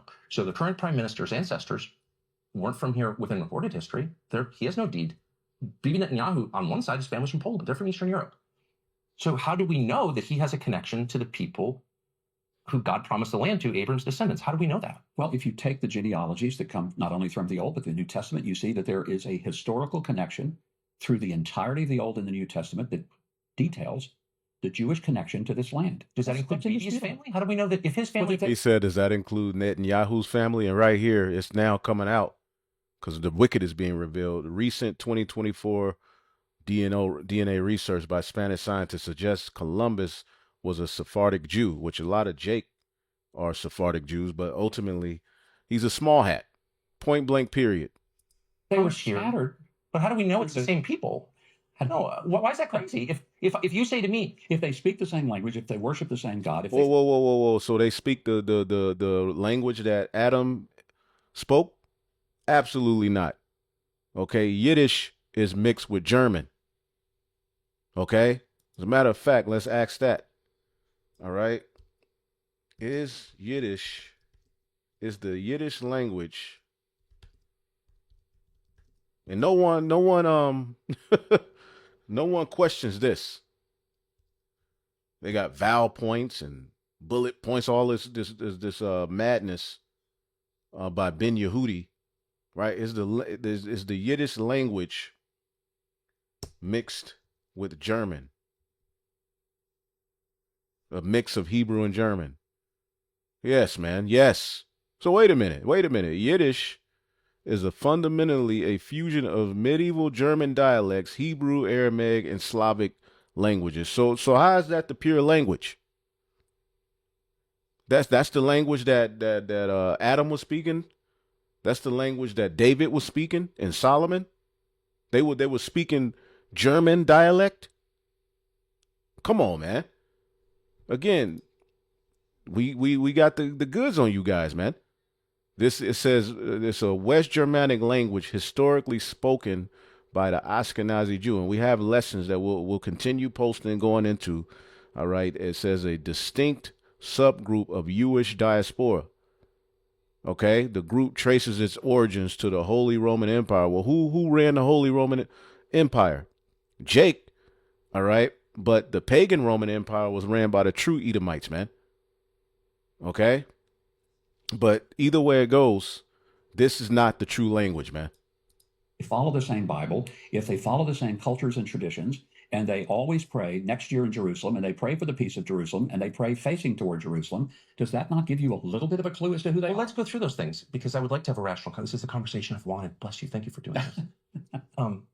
Let's just go through those things. Okay. So one of the things I admire most about Israel is they resurrected it. It says it here. Yep. Judo-German or Jewish German. It's a West Germanic language. So wait a minute. Why is everybody mocking the Lashawan Kwadash, but the Yiddish is cool? Like your boy, Zion Lex and Deacon Hakah. Language. Showing you who they work for. Listen to what he says here. It's all awful, and I'm opposed to all of that. I'm opposed to mass killing of anybody, period. I'm opposed to hear you say that. I mean it. Yeah, and I hope I believe that. I believe that. My question is, and it's not a bumper sticker answer, it's a sincere answer, how do we know? Because what you're saying is that certain people have a title to a highly contested region. They own it in some deep sense. So I think it's fair to ask, who are they and how do we know? So the current prime minister's ancestors weren't from here within recorded history. He has no deed. Bibi Netanyahu, on one side, his family's from Poland. They're from Eastern Europe. So how do we... Ashkenaz. That was the land of Japhet. Okay, this is where people get all messed up. Oh, he's the Ashkenazi Jew. He Japhet. Know that he has a connection to the people who God promised the land to, Abram's descendants. How do we know that? Well, if you take the genealogies that come not only from the Old but the New Testament, you see that there is a historical connection through the entirety of the Old and the New Testament that details the Jewish connection to this land. Does that include his family? How do we know that if his family was scattered? But how do we know it's the same people? No, why is that crazy? If you say to me, if they speak the same language, if they worship the same God, if they follow the same Bible, if they follow the same culture, they speak the same language and follow the same culture, the Talmud and traditions, and they always pray next year in Jerusalem, and they pray for the peace of Jerusalem, and they pray facing toward Jerusalem. Does that not give you a little bit of a clue as to who they are? Let's go through those things. Well, what about the those who are being raised from a dead state, preaching and prophesying on the street corners, calling on the Lord to bring back Yahushua and establish the throne of David? Those are the true indicators. Those are the signs and wonders that the scripture said will happen. The true Israelites being restored to the understanding of who they were, not in the land with an army, all right, conquering and using the sword for this greater Israel project. That doesn't match up with the true biblical Israelites. Okay, the true biblical Israelites will be in a state of captivity, and the Lord promises, right? Let's get Jeremiah 30. Right, the Lord promises, Jeremiah 30. Let's get this in the NLT. All right, it says, verse 2, this is what the Lord God of Israel says: write down and record everything I have said unto you, Jeremiah, for the time is coming when I will restore the fortunes of my people Israel and Judah. All right, no talking of Israel and Judah, no talking of David, no talking of the Lord, just UN and Yiddish and all this. I will bring them home to this land that I will give to their ancestors, and they will possess it again, said the Lord of hosts. So when you read this in the King James, it says, I will bring again the captivity of my people Israel and Judah, because the true Israelites will be oppressed together in a final captivity, Babylon the Great. Okay? With their face towards, all right, Jerusalem, praying unto the Lord to work a miracle, man. So he's going to restore the fortunes of his people here in these last days, man. Okay? Because we would lose our fortune due to the curses. Okay? Because I would like to have a rational, this is a conversation I've wanted. Bless you. Thank you for doing this. Let's just go through those things. Okay. So one of the things I admire most about Israel is they resurrected a dead language. Notice no scriptures are coming out, but he said they resurrected a dead language. Notice no scriptures are coming out. Let's just go through those things. Okay. So one of the things I admire most about Israel is they resurrected a dead language in 1948. Good for that. Well, they really didn't resurrect it. It was existent. Okay. That's a compliment. I'm not slighting. No, but it is It's not the real language, man. first time in all of human history that a language has survived through this length of. Now, wait a minute. Ben Gurion, all right. Did Ben Gurion add to the Hebrew language? Yes, he did. All right. Did Ben Gurion add to the Hebrew language? Yes, he did. He did not create new Hebrew words himself, but he was instrumental in the modernization, all right, and state adaptation. He enforced the use of he did. He changed it. As a matter of fact, Ben Gurion, when we look him up, I remember as a brother brought out something that's in his article where he literally changed the language. He added vowel points and different things that had nothing to do with the ancient language. Okay? Let's see here. David Ben Gurion. Okay? Not David Ben Gurion. Ben Yehudi, Salakia. Ben Yehudi. That's what did Ben Yehudi change the Hebrew language? Yes, there you go. That's what I'm looking for. I had my people mixed up, but yes, Eleazar Ben Yehuda fundamentally changed the Hebrew by transforming it into a socially ancient, all right, ludicorical and literally language into a modern spoken everyday language. All right. And you can go into and it goes into it. He chose new words. He added vowel points, right? Small hat doing what they do. Doing what they do. Okay. I forget, man. It was somewhere in this article where it goes into it. All right. The revival of the Hebrew language. There you go. Okay. Let me see here. according to the rules. Man, it was something, bro. It was something heavy in this, right? Which is fact and can be verified. Let's see here. Ben Yehuda was major in the establishment of the Committee of Hebrew Language, okay, an organization that still exists today. He was the initiator of the modern Hebrew dictionary known as the Ben Yehuda Dictionary, and I have one. Okay, he became known as the reviver, all right, of the Hebrew language. Despite opposition to some words he coined, many of these words have become part of the language, but others never caught on. So he made up shit. Okay, he added vowel points as well. See, these devils are through, man. Let's listen to a little bit more of this, man. Time. It's. I would call it. You might not, but I would call it a miracle. One of many. Okay. You can Netanyahu, I think it's wonderful as someone who loves language. Netanyahu's parents did not speak Hebrew. Okay, they didn't live in this region. Netanyahu, the founders of this country, were mostly secular. Some of them were avowed atheists. They were not praying for the peace of Jerusalem. They weren't praying at all because they didn't believe in God. There's no genealogy linking their families to the people of this land 3,000 years ago. They're not. So how do we know, since they didn't share a language, they didn't share a religion, they had no religion whatsoever, how do we know that they had a right to come here from Eastern Europe and but they were take scattered. the land? They were scattered I to understand Eastern Europe. that. They were scattered all over the world. There were many in Ethiopia. They were in Russia. They were in Poland. They were throughout Asia. Jews were all over the place, but they were still Jews. But they were still Jews. Okay, so let me get to the nub of But these particular ones from Europe just get to go back and that's to establish a government and just rape, rob, and murder, right? the question, since again, a lot is at stake, a lot of money is at stake. Land is very valuable.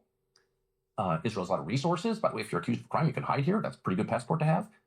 It's a good thing, right? So who's entitled to it? I don't understand, and you're very discouraged in the United States from asking this question for some reason. It's a totally rational. No, I'm not discouraged. No, you're not discouraged. Yeah. Others do. You're like the only person I have this conversation with. Everyone will be like, shut up, don't say it. It's a foundational question. Are you speaking of an ethnic group or a religious group?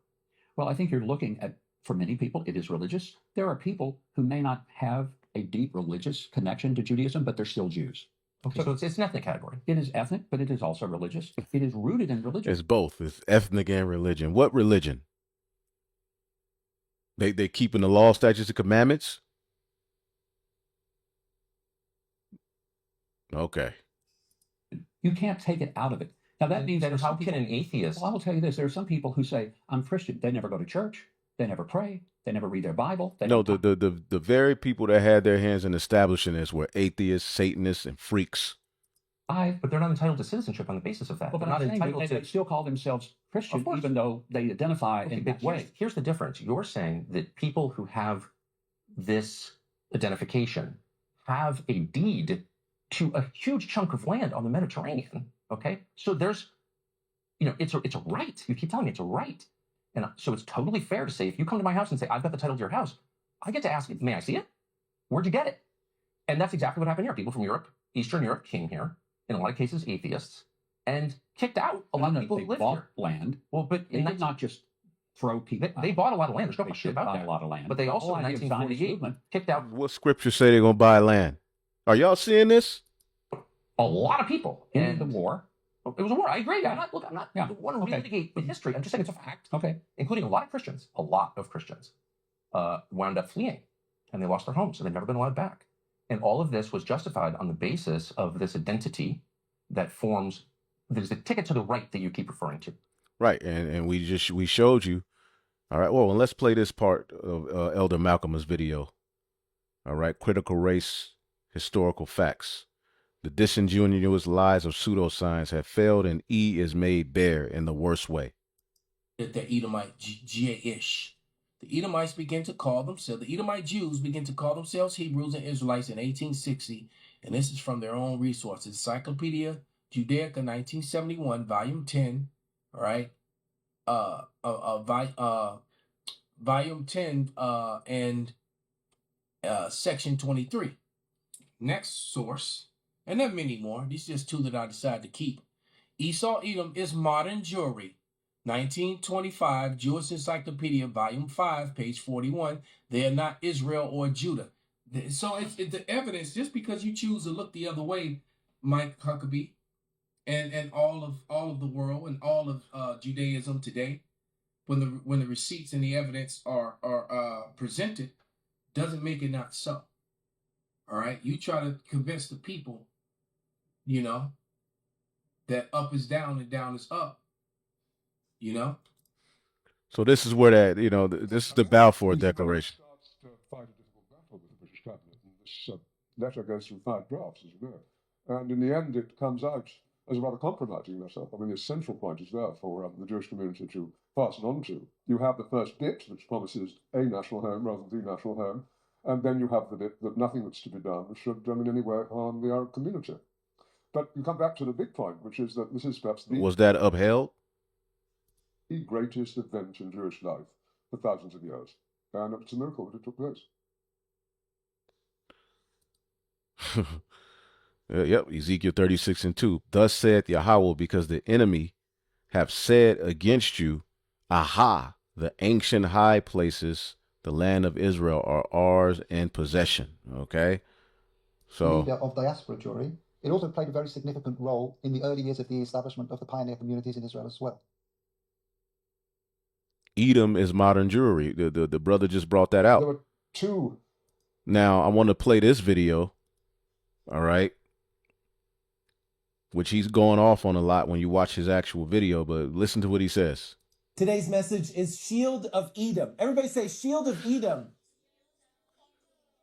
Now, this is coming from actually the term Rothschild, and we're going to talk about that today. We've kind of been on a series after the Epstein files release on Epstein and the end times and the synagogue of Satan. And this is a continuation of that series where we'll be discussing these connections. In fact, if you don't know this, in the Epstein emails, Epstein wrote Peter Thiel, who is the founder of Palantir, the surveillance company, that's going to play a major role here in these last days. Who's a small hat. And he said, as you probably know, I represent the Rothschilds. And that's a very key piece of information, because what that means is there is a hierarchy to this synagogue of Satan and to these group of people who are serving the devil here on earth and creating a vast network, right? How is the Antichrist going to obtain control of such a large portion of the earth? Well, there's a lot of groundwork that has to be done in advance. The surname Rothschild originates from German, meaning red shield. Now, most people know that, okay? Most people realize that the Rothschild... And who brought that out? Who brought that information out? So these people are watching us and using our talking points, all right, and try to mix and mingle it to fit themselves and benefit them, and you know, nah, man. But it's good. I'm happy he's bringing this out. He also did a video, I believe it was him that linked the Canaanites to Epstein, so they're definitely watching.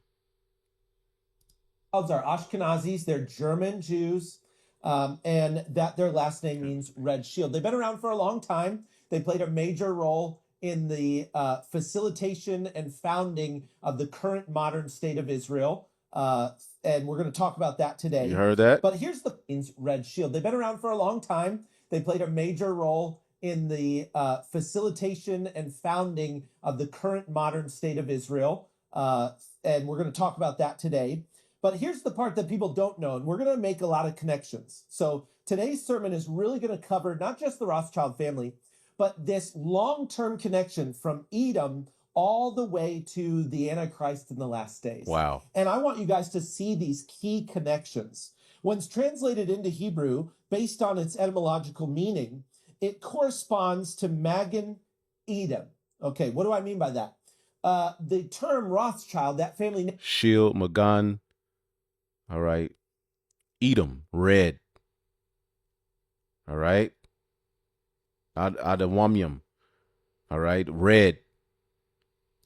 Name means Magan Edom in Hebrew. Now, some people say it means red shield in Hebrew as well. Well, the problem with that is that the word for red and the word for Edom in Hebrew is the exact same word, okay? The exact same word. And so Magan Edom would be translated into English, shield of Edom, or the shield of the Edomites. And so the Rothschild family are the shield of the Edomites. There you go. There you go. All right, and he has a whole video going into it, which we ain't gonna tap too much into that, but this is where we are. This all coming out. Call halal Yahweh Bahashem Yahweh Shai, man. Listen to a little bit more of this. All right, here's another one. I want to play a little bit of this as well. I had this. But I am pretty goddamn convinced that everything Netanyahu's saying there is shlo. And the fact that it's like, oh, the Jews are genetically the same Jews from the Bible. Like, I don't think anyone can actually demonstrate that. I don't think anyone can actually demonstrate that. I don't think any. The face of enormous attacks of countries that want to annihilate us every day. Who is Tucker Carlson defending? These are people who chant death to America. They're after you. They want to destroy Western civilization. They want to destroy everything that America stands for. They say Israel is a small Satan. The big Satan is America. The only place where Christians are safe in the Middle East is in Israel. Not tolerated. Welcome. They participate in our society. We take care of the holy places, which are destroyed everywhere else. Churches blown up throughout the Middle East. So if Tucker Carlson is asking me that, then he has no idea, not of Jewish history, but of Israel. Who are these so-called defenders of MAGA defending? They're defending the worst enemies on the planet against America. They're not MAGA. People who speak of MAGA, they love America, and they love America's values, and they don't identify with the worst enemies that America is facing today in the world. President Donald J. Trump, the greatest friend that Israel has ever had. He understands that we're fighting a common enemy. Iran wants to destroy you. We stand in their way. I'm very proud of the fact that Israel is the front line of this battle of civilization against barbarism threatens all free society. I don't know, man. It's just so wild, the levels of lies and propaganda. Can I just comment? It looks like, I think he gets cold sores and he's got a Band-Aid in the middle. But is that true? It looks like it. I mean, you can pull back it up. Yeah, but that I did not notice. I've noticed it looks like he's got a little Band-Aid in the middle, but it's almost like his Hitler stash grows in too thick and he hasn't keep waxed. And so like it's not even with the rest of his like and his nose is so big he almost gets like a Hitler stash shadow. Yeah, he does get And it's illegal to do DNA test over there. But they're at the forefront of DNA testing worldwide. They own it all. But when it comes to them doing DNA tests to prove that they're Israel, since it's their science, they don't do it. This is where Netanyahu. He changed it to make it sound more Jewish and sound more Middle Eastern. Do you know what Netanyahu's real name is? It's not Netanyahu, it's Milkovsky. This story begins in October 1949, 1 year after Israel's formation. This is where Netanyahu was born, the second child of a historian. His paternal grandfather was a rabbi and a Zionist writer.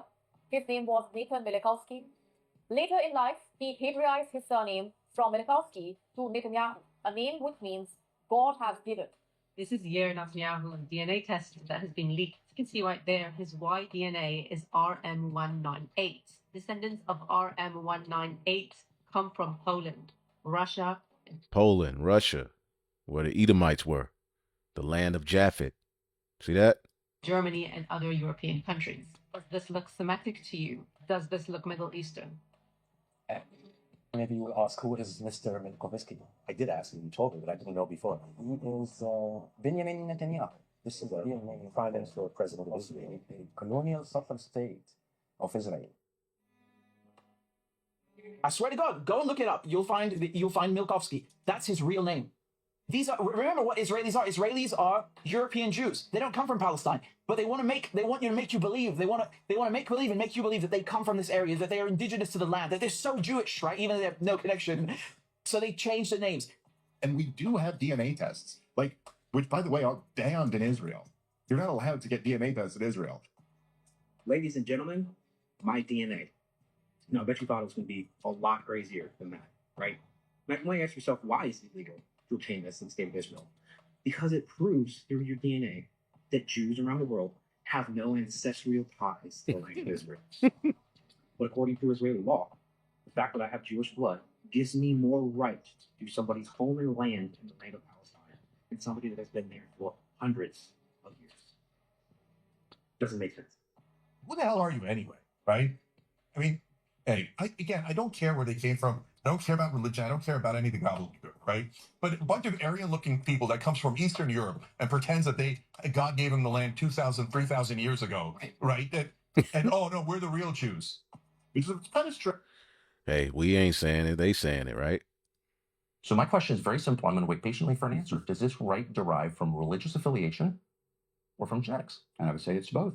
But I would also say that when you said the Christians were kicked out, Tucker, Christianity is growing in Israel. Okay, but and there is a big lie that goes out there. But no, let me finish this, because I keep hearing that Christians are really not treated well in Israel. That's a lie. Well, there are lots It is of a lie. There are lots of different. There were 34,000 Christians in Israel in 1948. There are 184,000 Christians here today. And by Israel, what are you counting? You talking about the land? What territory are you counting? You're I'm counting talking about Israel proper? Or are you counting about the Israel. West Bank as well and Gaza? I mean, what do you when you say Israel? Those numbers apply to what landmass? It would be in Israel proper. Okay, there are 184,000. Now I'll tell you where is who has a right to the land. Yeah. And you said it's a mixture of religion and ethnicity, because as I noted, and you agree, many of the founders, maybe the majority of the founders of modern Israel, did not believe in God at all. So they were not religious Jews. They weren't religious at all. They were atheists. They said they were atheists. I believe them. So that suggests it's ethnic. But it's also true, as you well know, because there's a famous court case about this, that ethnic Jews who convert to Christianity do not have the right of return. That was settled by the Israeli Supreme Court. I'm very confused. So that would suggest it's not ethnicity, because you invalidate your Jewishness by converting to Christianity. There are a number of Messianic Jews who live in Israel. Who are here. I'm aware of that number. But you're not contesting what I'm saying, because it's a very famous court case. The right of return has to do with your mother, your grandmother. It has to do with family ties. Your mother and your grandmother. Now that's off. According to the scriptures, it would be through the patriarchs, the seed of Abraham, Isaac, and Jacob. All right, through their fathers, man. Okay? Numbers, what's that? Numbers 1 and 18? Let's get that. All right, Numbers 1 and 18 says what? And they assembled the whole community of Israel on that very day, and the people were registered according to their ancestry by their clans and families. The men of Israel, let's read it in the NLT, because it talks about the pedigree. I mean, the King James, Salakia. Okay? And they assembled the congregation together on the first day of the month, and they declared their pedigrees after their families. What is your pedigree? Okay, by the houses of their fathers. See that? According to the number of the names from 20 years old and upward. Okay, so it's by the lineage of father. Remember, Moses had a son named Gershom by a heathen woman, right? But Gershom is mentioned in the lineage of Levi because the father determined the nationality. Solomon had a son by an Ammonite woman, right, named Rehoboam. But Rehoboam was a Judite who ruled over, all right, and sat on the throne of David after Solomon. So it's by the father that you're an Israelite, not by the mother.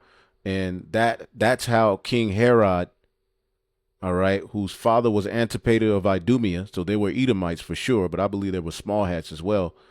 That's how he entered into, all right, being a Jew. As a matter of fact, let's look it up here. Okay. Did King Herod become a Jew by marrying a Jewish woman? Was he an Edomite? See what it says. See if they lie. Sure, yes. He was Idumean, and no, he did not become Jewish by marriage. His Jewish identity came through forced conversions. All right, going back to John Hyrcanus and all of that. But the small hats go back to that example as basically this is how you become a Jew through the mother. And that's not scriptural. Okay, but you go back to, John Hyrcanus of the Hasmonean dynasty, a Levite, okay, who basically conquered them and basically for political reasons, and basically you had to be a Jew in order to fight in a military. So basically, all right, those Edomites circumcised themselves and start practicing the Torah. All right, but they weren't really of the seed of Abraham, Isaac, and Jacob. They were Edomites. Okay, but that's a whole history. That's a whole history. But here was the video I was talking about. All right, which I'll get into in another news and prophecy. The Muslim world is coming against the U.S. and demands an explanation from Trump on Greater Israel. See that? So this is all going to lead to war. This is what's leading to this friction and war that's getting ready to happen. The small hats, the least of the flock, are at the forefront of it. There's a lot of, sure, ethnicity is a big part of the right of return. Right. To make aliyah, then to come to Israel, to live here. Then if both of your parents are Jewish and you have an ethnic right to land, you are one of Abram's descendants, but you convert to What about Isaac and Jacob? Christianity, how is it you don't have the right to return? I'm totally confused. But I know a number of people who have returned as Christians, but have Jewish history. Are you Jewish saying that Jews who convert to Christianity have a right, a legal right to return? Because I know that they do. Whether, when you say, do they have a right to return, do they prove? It's a legal category, as in any government. Which is by their family history, their grandmother, their mother, and there are many aspects of that. I've read it. I think, but I know that these one are Jewish people who are Christian, and they came here, made aliyah. They had Jewish blood, Jewish history. They were Christian, Messianic, but they came here, and they were welcomed here. And I typed this in. All right. Do Jews follow the Talmud today? What is the Talmud? Yes, many Jews follow the Talmud, but how they relate to it depends on which brand of Judaism they belong to. Okay? And when you go into the Talmud, it's completely off. Okay? And boom, I mean, what more do you need to see? These people are lying. And they were given full legal rights. Absolutely. In a passport. Yeah. So clearly, it's not true that you invalidate your right of return by converting to Christianity. That's just false. I'm not aware of that. I know that there are a number of Christians here. I go to church with Christians every week here. Of course. And do you have a right to come and say, I'm an ethnic Jew, even though I practice Christianity, therefore I have every bit as much right to move into a settlement in the West Bank or into East Jerusalem or anywhere I want, Galilee, anywhere, because I'm returning to the land of my forefathers. I have a legal right in the state of Israel, even though I've converted to Christianity. You're saying that's true? I'm saying I know people who've done it. Now, can I tell you what the law specifically is? I'm not sure. Well, it's really I'm a Christian. I don't have any Jewish roots, so therefore I cannot quote you the law. If you want me to do that, I'll look at it. Well, it really matters because you're saying, in fact, people in the United States are being called anti-Semites, a lot of them, including me, because they somehow don't believe that Israel has a right to this land. Do you think Israel has a right to this land? No, you haven't defined what the land is, and you haven't defined who Israel is, so I really don't know. It is the land they're living in now, the borders that they have. The borders are moving. The borders have moved in the last year. What do you mean the borders have moved? Well, they are the 1967 borders. I'm including, the East West Jerusalem and East Judea Jerusalem and Samaria. What are the borders of Judea and Samaria? Well, you basically take the Jordan River, and it's west of the Jordan River to the Mediterranean Sea, to the Lebanon border. And Israel did have control of the Sinai. They gave that to Egypt. They had control of it. Right. No, I gave it away in 1979 in the peace agreement.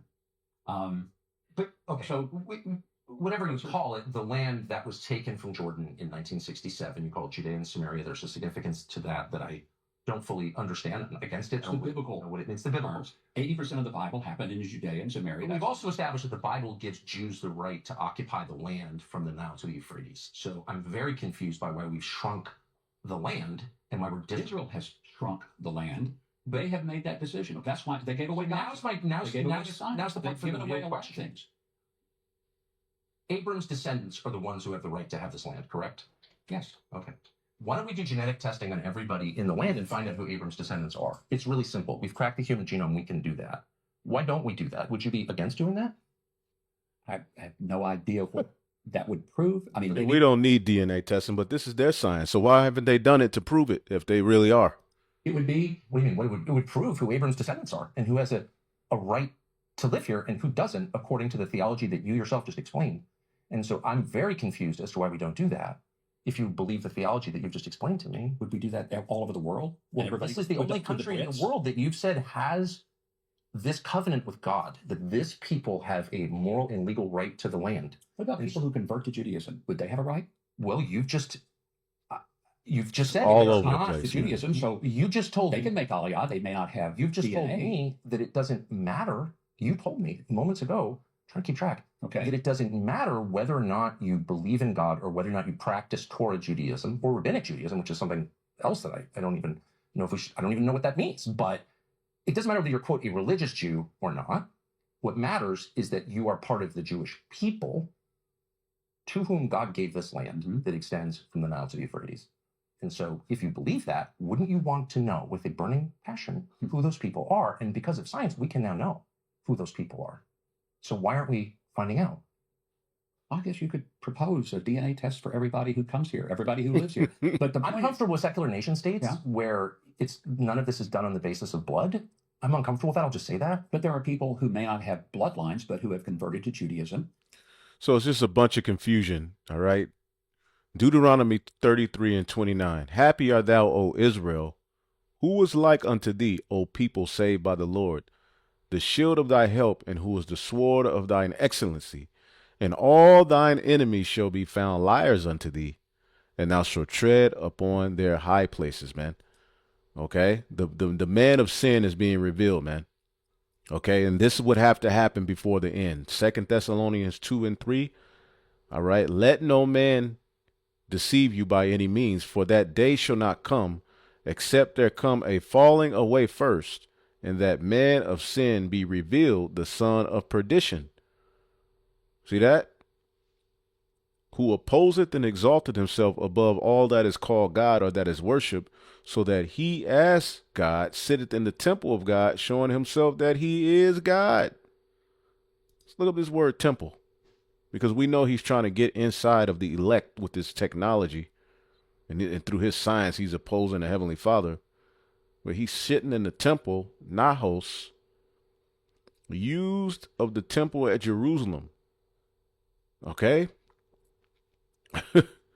It says any heathen temple or shrine. He's setting up a heathen temple. All right? In the land. See, when we get in the land, ain't gonna be no compromising with Arabs and Allah. That ain't gonna exist. But he's in the holy place saying that he's the holy people.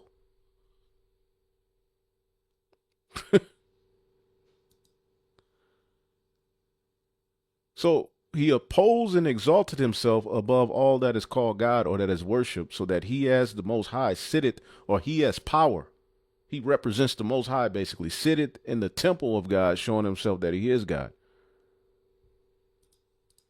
Are they going to be able to live here? Are you going to kick them out? By your standards, they can't live here. No, because you just told me that they have a right to live here because God. And you can watch the rest of the interview, man. At the end of the day, these devils are through, man. And man, call Halal Yahweh Bashim Shai for this truth, man, because the basically Esau has been made bare, man.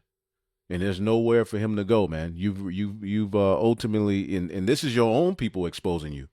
And it's only going to get worse, which is why they're going to have to justify shutting down, all right, the internet and getting control of everything, because yeah, even that ritual of them,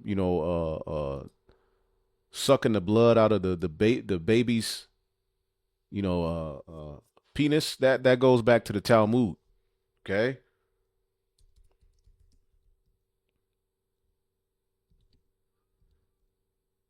See, and you type this in and it doesn't come up. But you type in Diddy or something, it'll finish it for you. But you type in this particular saying, it's hard to find.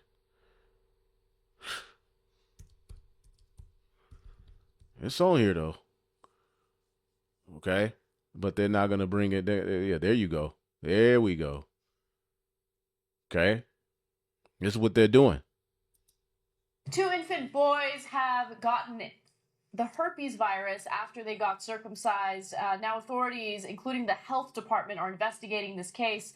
Now, they were circumcised by an Orthodox Jewish family. It was part of their tradition. And part of the problem is after the circumcision took place, they applied something known as direct oral suction. And the reason why they do that is because they are supposed to draw blood from deep inside the wound. Now, apparently the adult who... Using their mouth. See that? Why, it's not really being brought up,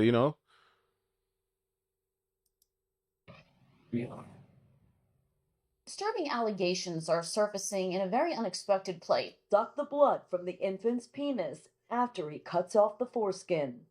Meant to prevent infection and serve as a celebration of life. News 12 has learned. Now, what scripture says to do that? Well, you know where that can be found in that Talmud and these different left-handed practices that they're tapped into, and it's coming out that this is what they're involved in with that whole Epstein thing. So I'm gonna leave it there, man. You know, Lord willing, the edification went out. You know, there's a lot of information, so much we could say. We can keep going in on this interview, but you know, the point was made, and we'll be back with more very soon, Lord willing.